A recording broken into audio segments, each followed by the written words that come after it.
Germs. Today's topic is something near and dear to my heart, and that is Disney. Now, anybody who knows me knows that I love Disney. Like, really love Disney. And one of Disney's favorite things to do is make princess movies.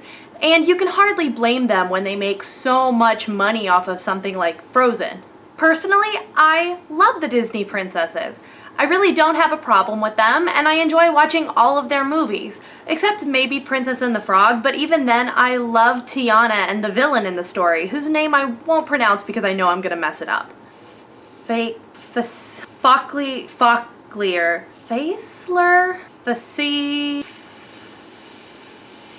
That being said, years ago I got one of my favorite Christmas presents, which was a storybook with realistic illustrations of the Brothers Grimm fairy tales.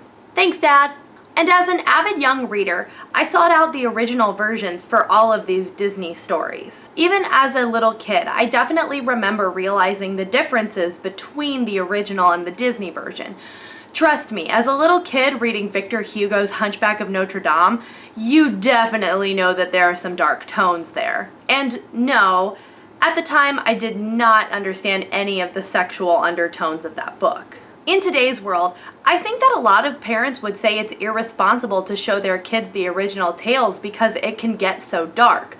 Now, this isn't my personal opinion, but I could definitely see parents thinking that way. Though, we did recently make a movie out of Into the Woods, and Into the Woods is strongly based on the original tales. For instance, their Cinderella is basically the Brothers Grimm story, with the stepsisters slicing up their feet so that they could fit into the glass slipper, and then getting blinded by the birds when it didn't work out. You know, the stepsisters in the Disney version got off really easy comparatively. But nowadays, a lot of younger children are being exposed to these fairy tales by seeing the Disney version first. So the question is, what are we losing when we show them the Disney version and don't expose them at all to the original version? I would say that the biggest difference across all of the princess stories is the lack of violence in the Disney versions. Take Snow White, for example. In the movie, the evil queen just uses a poisoned apple to try to kill Snow White. But in the original, she does a lot worse. First, she tries to kill her by lacing a corset too tight so she can't breathe. Then she sticks a poisoned comb in her hair. Not really sure how that one worked, but in the story it did. And then she uses the poisoned apple. I've already mentioned Cinderella's stepsisters getting mutilated, and if you've ever read the original Little Mermaid, you know that she doesn't get the happy ending with the prince. So, then do we lose anything by cutting out the violence? I would argue that we don't. You know, nowadays, so many people complain about there being too much violence in media and games, and it's kind of nice to have an area where that really doesn't occur. And when you think about it, Disney stories still manage to have a lot of gory deaths. The evil queen is crushed by rocks in Snow White. Maleficent, as a dragon, gets stabbed. Ursula gets pierced by a boat in Little Mermaid. Gaston falls to his death. Kocoum gets shot in Pocahontas. Mulan kills hundreds of Huns by starting an avalanche.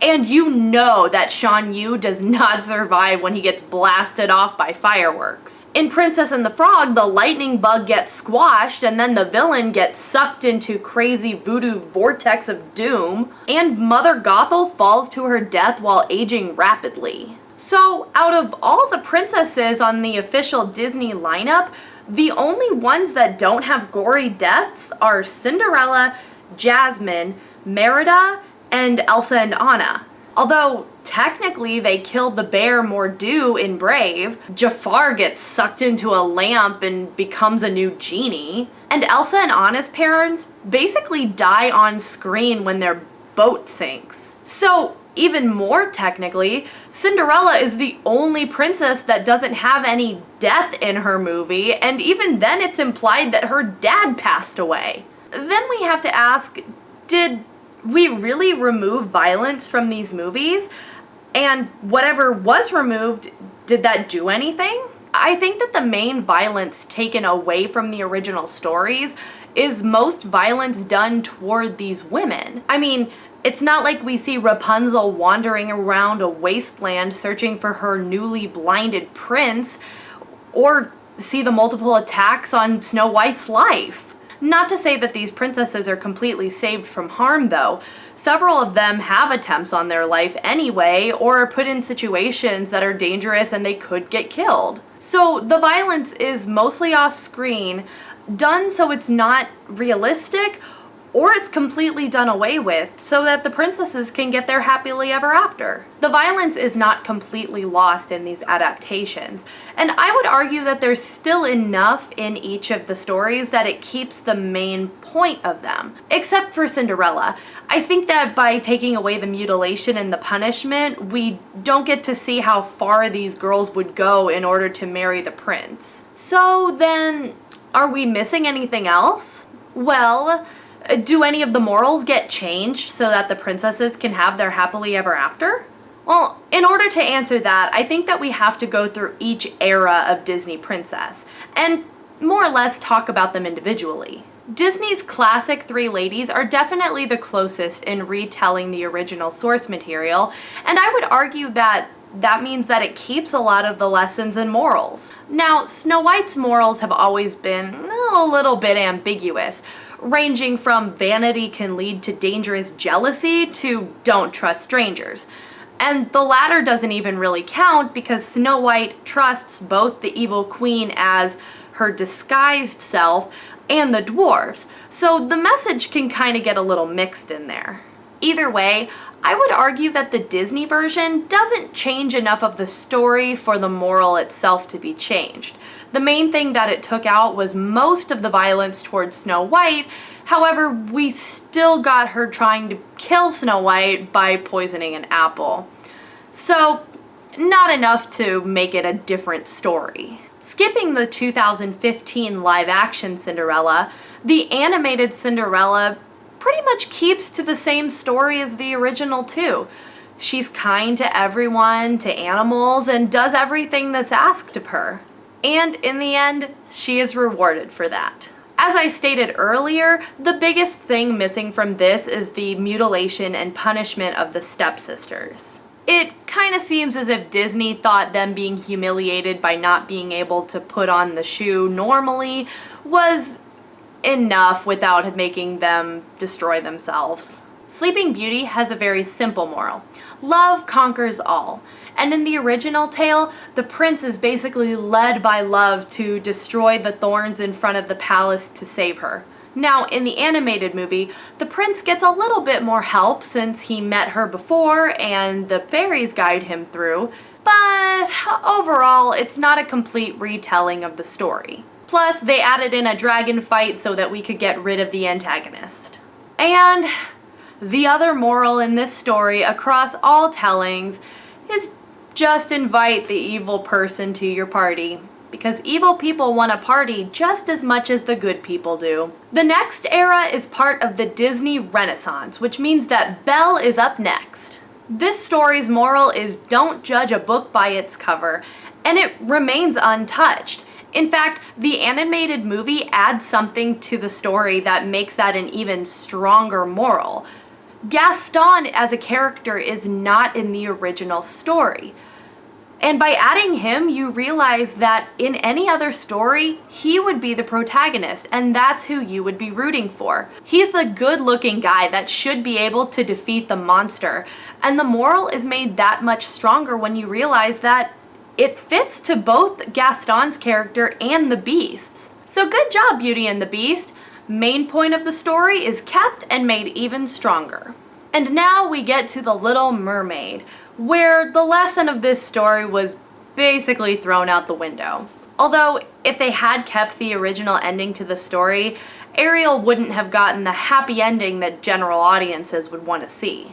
The original Brothers Grimm story has the Little Mermaid sacrificing herself, destroying her ability to return to the sea and to her happiness, rather than kill the prince when she discovers that she's not his true love. Which leads to the moral that sometimes you have to sacrifice in order for someone else to be happy. And I think that's a really strong lesson for little kids. But Disney didn't like that ending. So instead, they personified the antagonist as Ursula and killed her. The end.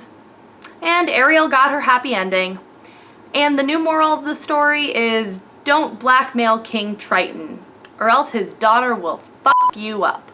Now, I'm not touching Pocahontas, partially because I love that movie and partially because it's based in historic fact. So I don't think that I would be doing it justice by talking about it in a little 30-second blip. If I had to pull a moral out of my ass for this one, I would say it's probably treat people equal and don't discriminate, which is an important moral. But since this story is based on historical fact and not on a fairy tale, I'm not going to talk about it. Maybe I'll do its own video someday. Jasmine's story is also one that I don't feel 100% comfortable talking about, but this time it's because I don't feel like I know the original source material as well as I would like. The animated movie is based off of a tale from 1001 Arabian Nights, which is based in the Middle East, even though in the story Aladdin is Chinese, so basically I need to read more of this story. But based off of my research, I found that the Disney version hits the main points of the story pretty well. Morally, I would say that the movie's version is to always tell the truth. But the original story is kind of like Snow White. It's very ambiguous. There's no pressure for Aladdin to tell the truth, and then when his wife does find out a small lie, it's only because she traded out the lamp with the genie for a new lamp because a guy tricked her. And in the story, no one's mad that he's common because he shows off all his wealth, and they live happily ever after. So even though in the original story Aladdin lies, I think that the Disney version was able to convey a better lesson out of that, even though they did have to take some artistic liberties in order to tell the story that way. Mulan's story comes from a poem called The Ballad of Mulan, and there's really not a lot to it. It simply says that she left her family to fight, was gone for 12 years, and then at the end of 12 years, she dressed as a woman and said hi to her comrades who were surprised that she was a woman. There's not a main lesson to be found when you look at the Ballad of Mulan. However, I think Disney found a great job of finding that lesson and drawing it to the forefront of their version of the story. And the moral they chose to talk about was be true to yourself. And I think Disney did a great job of showing that, considering that the story that they were given was a pretty bare bones structure. As with Aladdin, Disney did take liberties, but I think overall it was able to bring a lesson out of the original tale.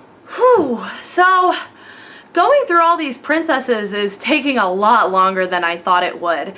So, you know what? Next week I'm gonna tackle the Disney Revival Girls. I'm also going to take a look at whether or not these princesses are detrimental to feminism and whether or not the original story actually did more for feminism in the long run. So thanks for watching this week's video.